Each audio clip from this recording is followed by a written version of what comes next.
Hello, this is Blue Spiker, and I'm here to bring you the second video in my series on early game PvP. What we're going to do today is we're going to go over the spec of choice that I'm going to be doing most of my PvP in. At least I'm hoping to do most of my PvP in, and that's the Cabalist. I guess the easiest way to go about this is to take a look here at the talents and the spec that I'm going to use for this. Basically, I'm going to end up being a full 51 Cabalist, 15 an Inquisitor. I will probably be keeping Warden and not switching to the Templar, which is the PvP soul, mostly because of the skill, Water Jet. Mostly I need some sort of mobility damage. Some damage I can do on the run, and it's an instant cast, so there we go. So to get into what the Cabalist is basically a ranged caster, but it specializes more in AoE than single target. Its counterpart, the Inquisitor, is the more straight damage. Let me show you what I mean. The first couple skills you get for Inquisitor is Bolt of Judgment, which is just a standard nuke, 2 dots, one that's on a cooldown and one that is not.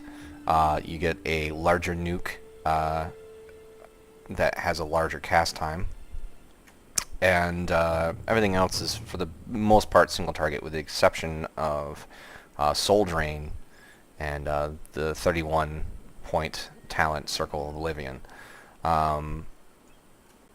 What I'm going to be doing is rushing to get Soul Drain. I'm not going to respec at 14 and just go right all the way up here. At this point, I'm just going to start putting points into it until I get Soul Drain, and then everything else is going to go into Cabalist except the very last point, which will go into Inquisitor. The reason is because I want the base skills for Cabalist, and that's basically Decay, Obliterate, and Tyranny. I'm going to go through these abilities. Decay is a channeled ability that it's kind of like a small dot, but it gives you a stack of Lurking Decay buff, up to 3, and the buff itself lasts up to a minute. If for some reason you haven't used the Lurking Decay, you can always just get one more stack, and it will refresh that 1 minute buff. Obliterate is an instant cast nuke that has a cooldown normally of 1 minute. This can be reduced through talent points, which we definitely will be picking that up. What it does is it deals death damage and consumes Cleric Sigils and all Lurking Decays. If you look here, Lurking Decay, it's actually spelled out Omdecay, deals death damage up to 4 enemies within 5 minutes of each enemy hit for each Lurking Decay consumed. So what this does, if you have a stack of 3 Lurking Decays, all 3 are consumed, and all 3 do damage in kind of an area, in basically an area of effect. It says it also consumes Sigils, and Sigils are the other key part of Cabalists.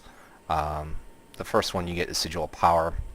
Whenever it's consumed, you get mana back for each Lurking Decay consumed, or for each enemy hit when this Sigil is consumed, whichever is greater. The other ability which uses Lurking Decay is Tyranny. It's basically an AoE. It's an instant cast. You cast it, does EOA damage. It also consumes a Lurking Decay, and it also consumes a Sigil. So these are the 2 basic ways this one is not on a timer, and Obliterate is. Obliterate's kind of like nice burst damage, whereas Tyranny's a little bit more for using your sigils. You get other sigils later on. Your top 31 point is a sigil which heals the cleric. There's another sigil. Where are you? I thought there was another one up here. I guess not. I guess I'm misremembering. I guess they're all. Rest of them are down here. At level 16, you get Sigil of Binding, which is a snare. 50% snare. Sigil of Woe, which will remove buff effects from each enemy for each Lurking Decay consumed. So it's like a dispel. And Sigil of Secrecy, which silences. and Sigil of Ruin, which will stun. Obviously, pretty powerful PvP elements. This and the last one is not so much a sigil, but kind of goes with the Lurking Decay and Sigils. For 6 seconds when you trigger this, you do not consume any Lurking Decays or Sigils. So when you cast your Obliterate, it will be like you consumed the 3 Lurking Decay and a Sigil, but they'll still all be there. And by the way, Sigils don't have a timer to use them. Once you have a Sigil up, it's up until you use it. The reason why I'm going 51 Cabalist besides that is this passive skill you get at 36, which basically increases your death damage for 4%, plus an additional 2.4 per point above 36 points in Cabalist.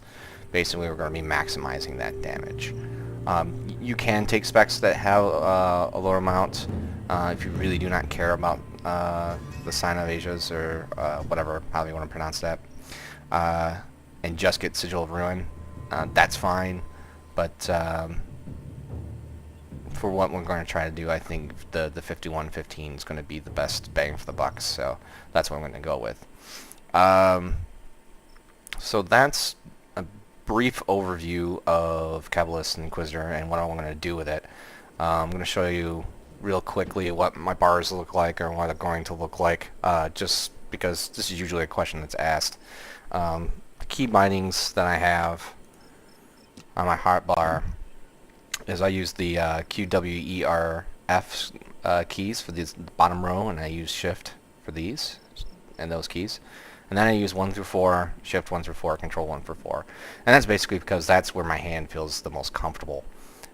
You'll notice that W, which is the forward key for most people who do ASWD movement, is on a hotbar. And the reason for that is I do not have anything bound to move backwards. A lot of PvP experts would tell you walking backwards is bad. To prevent that, I just don't even have it on my bar. So I basically use the S key for moving forward. I strafe with A and strafe with D for my movement. Learning circle strafing is a good thing to do. It's not as necessary for casters as it is for melee, mostly because the reason why you do it is you keep facing to the person that's hitting you, so you will block and parry more, and they have a better chance of missing in most cases. But when you're ranged, it's not going to matter as much, but it's good to get in good habits if you're going to play other roles, which I am definitely going to be doing at some point. So that's the intro on my Cabalist and what I'm going to be doing in the future. What I'm going to do next is I'm going to cut this video off here, and then I'm going to do a live warfront, give you an idea of what I'm thinking as I'm doing it. And then after that, I'll probably be just leveling from 12 to 15, and I'll have various different clips to show you, some things to talk about as far as strategy in the war fronts, and what I found works and does not work with the character, with the Cabalist in these early levels. I probably won't be doing any healing videos during that time, because basically I want a few more tools before I do that, which means I need to grab the souls, the other healing souls, as I level up. So I'll be doing that, and I figure by 15 I'll have basically the spec I would like to start playing with for PvP. So so that's when we're going to start doing that. So I'll see you on the next video.